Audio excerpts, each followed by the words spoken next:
Kalau kita melihat dari pergerakan IHSG kemarin, dan besok kita akan tahu terkait dengan informasi MSCI rebalancing untuk quarterly rebalancing, my friends. Kita ada beberapa poin penting yang seharusnya bisa membuat kalian itu melihat IHSG dari sudut pandang yang berbeda. Jadi memang kemarin IHSG turun sebesar 1,5% dan sempat menyentuh lowest-nya itu turunnya sampai 2,1% dengan nilai total transaksi di pasar secara keseluruhan sebesar 14,5 triliun rupiah. Nah, beberapa perspektif yang kalau misalnya kalian perhatikan ini bisa membuat kalian melihat dari sudut pandang yang berbeda. Yang pertama itu kalau kalian lihat, kalau hanya melihat headlines aja bahwa asing itu kemarin melakukan net sell sebesar 687 miliar rupiah, sebenarnya mayoritas itu terjadi di pasar negosiasi. Jadi kalau misalnya di pasar regulernya saja itu nggak nyampe 300 miliar ya, sebesar 280 miliar rupiah. Jadi terkadang kalau kita mencoba untuk mengkorelasikan dengan penjualan yang sangat masif atau penjualan dari sisi asing yang sangat besar sekali, kita akan melihat angka yang jauh lebih besar dari angka ini nih my friends. Dan kita akan melihat angka misalnya 1 triliun, 2 triliun atau bahkan lebih. Itu baru bisa kita kaitkan dengan penjualan yang masif sehingga kita bisa bilang bahwa oh ini koreksi udah nggak sehat lagi. Tapi yang terjadi kemarin itu bukan net sell sebesar 600 miliaran lebih, tapi sebesar 280 miliar di pasar regulernya. Itu yang pertama. Yang kedua, kalau kalian perhatikan juga secara seksama, ketika menjelang MSCI rebalancing ini, kita juga memperhatikan secara mendetail pergerakan di saham-saham blue chips.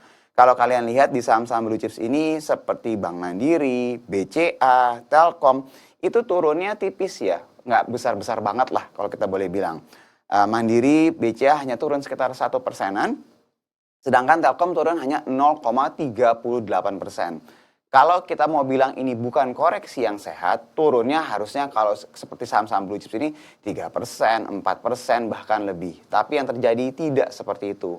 Bahkan hal yang cukup menarik kalau kalian lihat, BRI tidak turun sama sekali, jadi stagnan nih my friends. Jadi kita boleh bilang bahwa kalau kita mau coba ibaratnya menyimpulkan bahwa kemarin itu koreksinya bukan koreksi sehat, seharusnya saham-saham blue chips ini juga akan ikutan terkoreksi sangat tajam sekali. Jadi yang terjadi kemarin itu tidak terjadi penurunan drastis di saham-saham blue chips.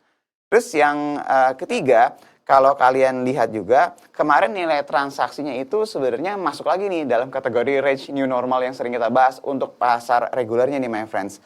Jadi kalau misalnya kalian lihat di pasar reguler transaksi hanya 12,9 triliun. Dan kalau misalnya kalian lihat tidak terjadi transaksi yang skalanya masif banget juga. Jadi kalau toh pun kita mau bilang bahwa terjadi penurunan yang sangat besar banget gitu ya ibaratnya.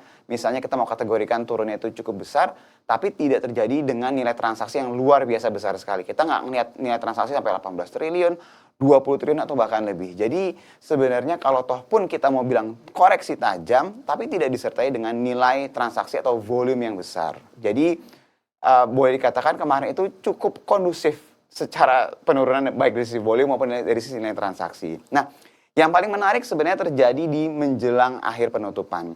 Kalau misalnya kalian lihat ada beberapa saham terutama di saham-saham blue chips ya dan saham-saham big caps lainnya ketika menjelang pre-closing harganya itu berubah drastis dan terjadi nilai transaksi yang besar terutama di saham-saham blue chips.